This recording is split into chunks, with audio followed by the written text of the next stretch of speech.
उज्जैन की आभा आलोकित होती है। आपसे विनम्र अनुरोध है कि कृपया अपने मोबाइल फोन्स को साइलेंट मोड में डालें या स्विच ऑफ कर दें ताकि आप इस प्रस्तुति का संपूर्ण आनंद बिना किसी व्यवधान के उठा सकें। इस शो के प्रस्तुतकर्ता हैं उज्जैन स्मार्ट सिटी लिमिटेड। निष्पादक हैं मध्य प्रदेश पर्यटन। तो प्रस्तुत है महाकाल की शक्ति, उज्जैन की भक्ति।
ब्रह्मांड की सबसे प्राचीनतम कहानियों में से आज हम वो कहानी सुनाएंगे जिसका सृजन पूरे ब्रह्मांड के सृजन से पहले हुआ। तब न देव थे, न असुर, न जीव था, न जंतु, न जल था,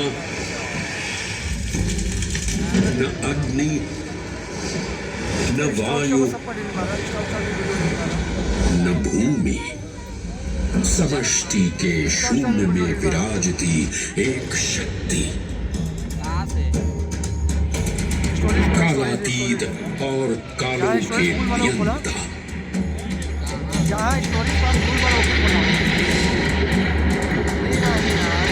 विधाता भी और विध्वंसक भी, अखंड, अचल, अविनाशी। ये कथा है उस महादेव के महाकाल स्वरूप की जो सृष्टि के आरंभ भी हैं और काल के आगमन भी हैं। वे ही काल के सृजन करता और नियंत्रण करता भी हैं।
निर्विकार होते हुए भी अपनी माया से विराट विश्व का आकार धारण करने वाले महाकाल,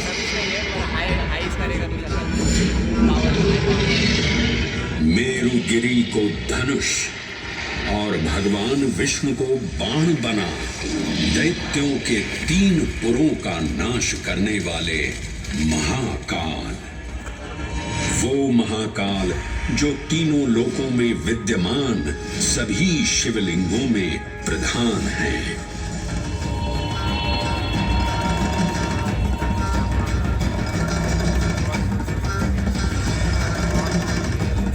वो महाकाल जिनके त्रिशूल की तीनों नोकों से काम, क्रोध और लोभ पर नियंत्रण होता है, जिनके मस्तिष्क पर चंद्र शीतलता का प्रतीक है और जिनकी सवारी नंदी के 4 चरण सत्य, दया, दान और तप का चिन्ह है।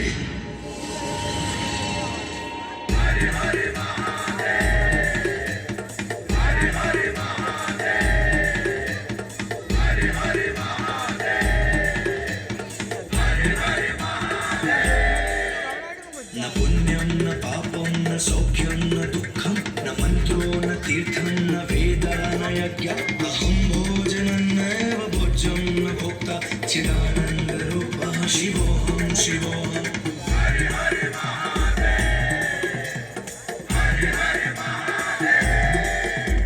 अहं निर्विकल्पो निराकाररूपो विभुत्वा च सर्वत्र सर्वेन्द्रियाणां न चासङ्गतं नैव मुक्तिर्न मे चिदानन्दरूपः शिवोऽहं शिवोऽहं चिदानन्दरूपः शिवोऽहं शिवोऽहं चिदानन्दरूपः शिवोऽहं शिवोऽहं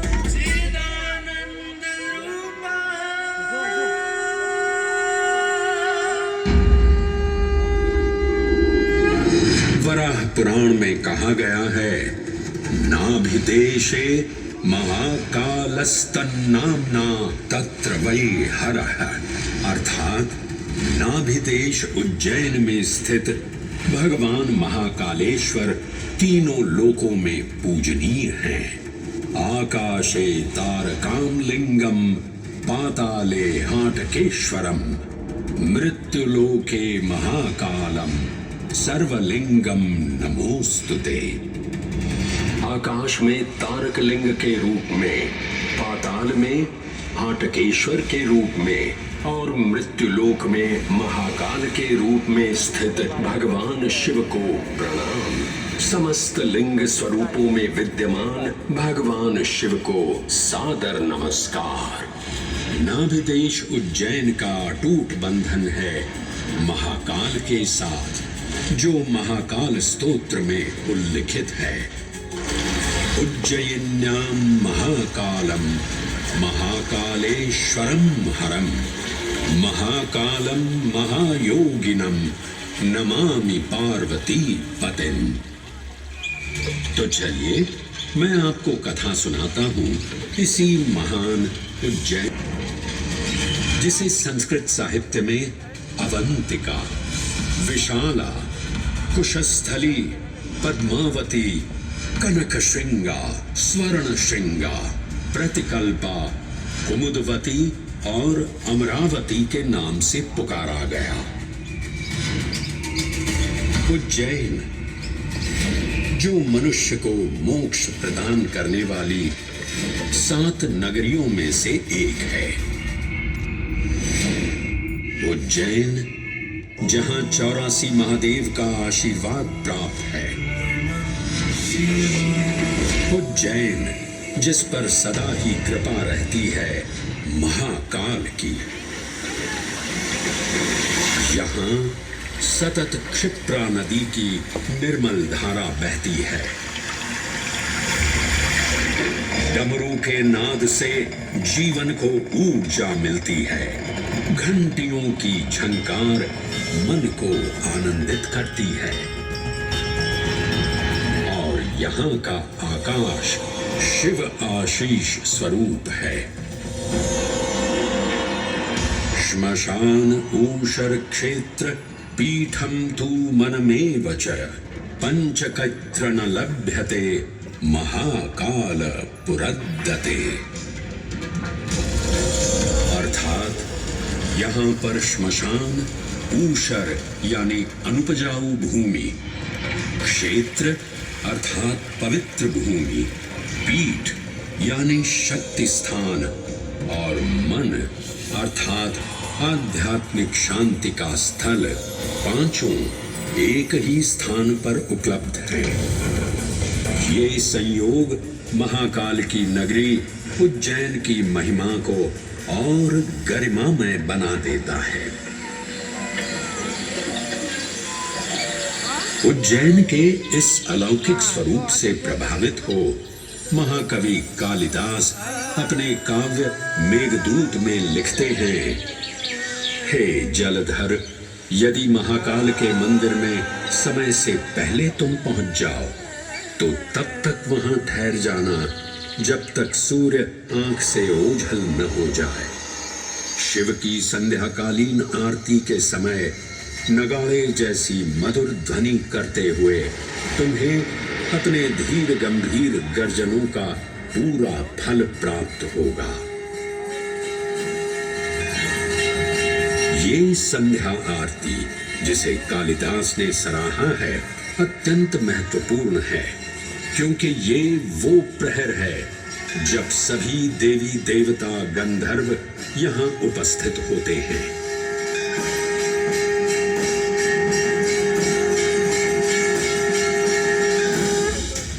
उज्जैन की महिमा अद्वितीय है। सतयुग, त्रेता युग, द्वापर युग और कलयुग, हर युग में इसका अप्रतिम महत्व रहा है। इस काल यात्रा में सबसे पहले आपको सतयुग के उस कालखंड में ले चलता हूं जहां देव और दानव एकत्रित हैं समुद्र मंथन करने के लिए। मन की आंखों से कल्पना कीजिए, भगवान विष्णु ने कुर्म का रूप ले मंदरांचल पर्वत को अपनी पीठ पर उठा रखा है। सागर से विकराल लहरें उठ रही हैं, मेघ भयानक गर्जना कर रहे हैं। देव और दानव वासुकी सर्प को नेति बना और मंदार पर्वत को मथनी बना सागर को मथ रहे हैं कि तभी जल का पाप कालकूट विष निकलता है और पूरी सृष्टि को अपने ताप से झुलसाने लगता है।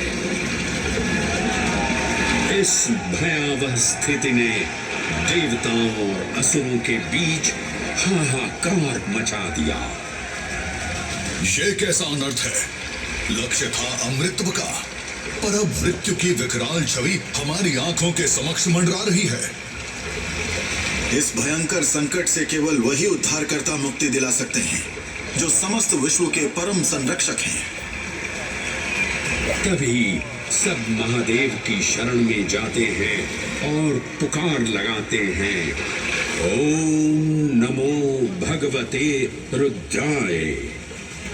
और फिर तुष्टा महादेव भक्तों की गुहार सुनते हैं, कैलाश से उतरते हैं, विष को अपनी अंजुलि में भर अपने कंठ में धारण करते हैं।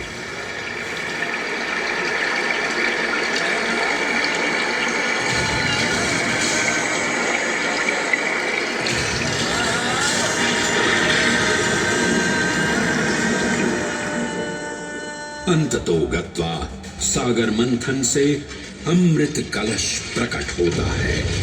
जैसे ही अमृत प्रकट हुआ, दानवों ने इसे केवल अपने आधिपत्य में लेने की आकांक्षा प्रकट की और संघर्ष छिड़ गया। आज यदि हम इस अमृत को प्राप्त कर सकें, तो हम देवताओं पर हमेशा के लिए प्रभुत्व स्थापित कर पाएंगे। अमृत अपात्र हाथों में ना जा पाए, क्योंकि ये अपनी शक्ति का असीम दुरुपयोग करेंगे। इस अराजकता के परिणाम स्वरूप अमृत की कुछ बूंदें छलकी और पृथ्वी तक पहुंच गई। 4 स्थलों पर स्पर्श हुआ इन बूंदों का। हरिद्वार, प्रयागराज, नासिक और उज्जैन। अमृत की इन्हीं बूंदों के कारण उज्जैन में हर 12 वर्ष पर कुंभ सिंहस्थ मेले का आयोजन होता है। भगवान शिव की लीला देखिए, लोक कल्याण के लिए स्वयं विषपान किया और अपनी नगरी पर अमृत वर्षा करवाई। अमृत की पावन बूंदों से अभिसिंचित ये दिव्य उज्जैन भूमि रामायण के पृष्ठों में भी सम्मिलित हुई। सतयुग के बाद त्रेता युग में माता सीता की खोज में वानर सेना का यहाँ आगमन हुआ।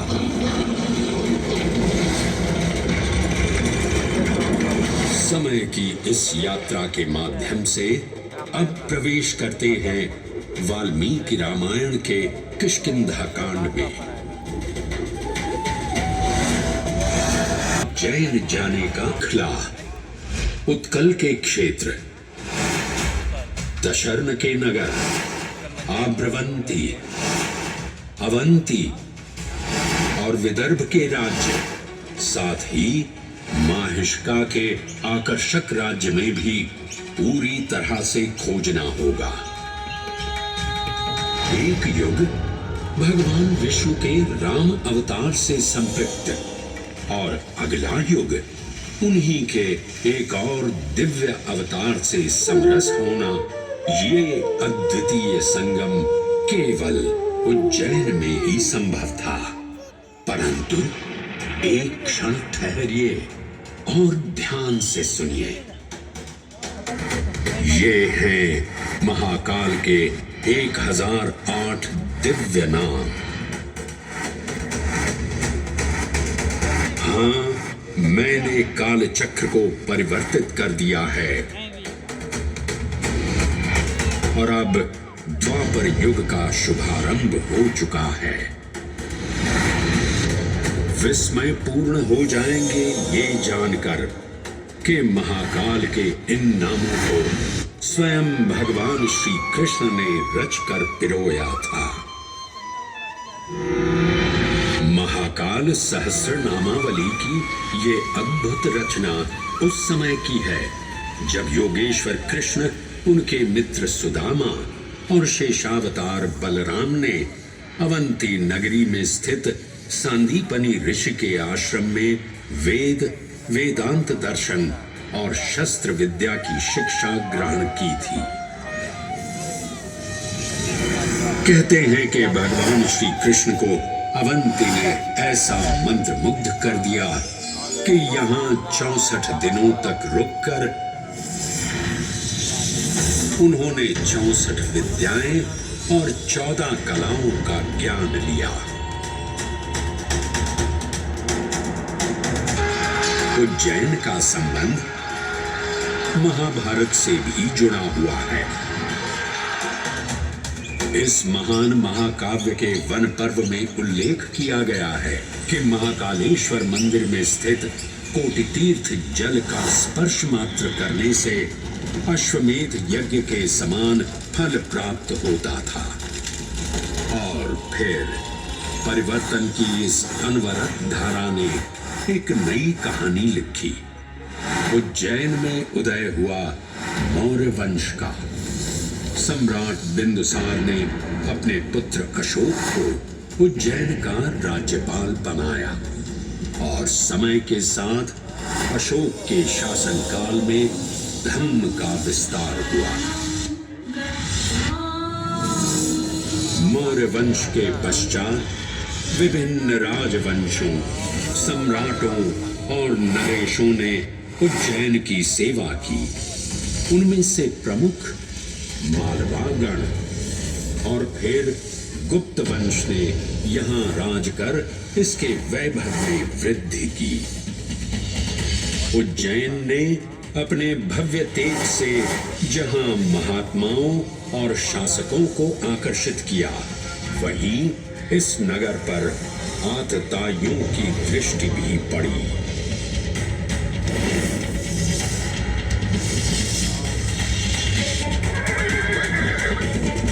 शक मध्य एशिया की खानाबदोश जनजाति थी, जिन्होंने उत्तर पश्चिमी और मध्य भारत के कुछ हिस्सों पर आक्रमण कर अपना शासन स्थापित किया। ईसा पूर्व प्रथम शताब्दी में जब भारत शकों के अत्याचार से ग्रस्त था, तब उन शकों ने उज्जैन पर भी कब्जा कर लिया और फिर उज्जैन में उदय हुआ एक तेजस्वी योद्धा महाराज विक्रमादित्य का। एक तरफ शकों का बल तो दूसरी तरफ विक्रमादित्य का अद्वितीय पराक्रम। विक्रमादित्य की तलवार महादेव के तीसरे नेत्र सी चमकी। प्रचंड युद्ध हुआ। महाकाल की कृपा से शूरवीरों ने शकों को परास्त किया और उज्जैन में गणतांत्रिक शासन स्थापित किया।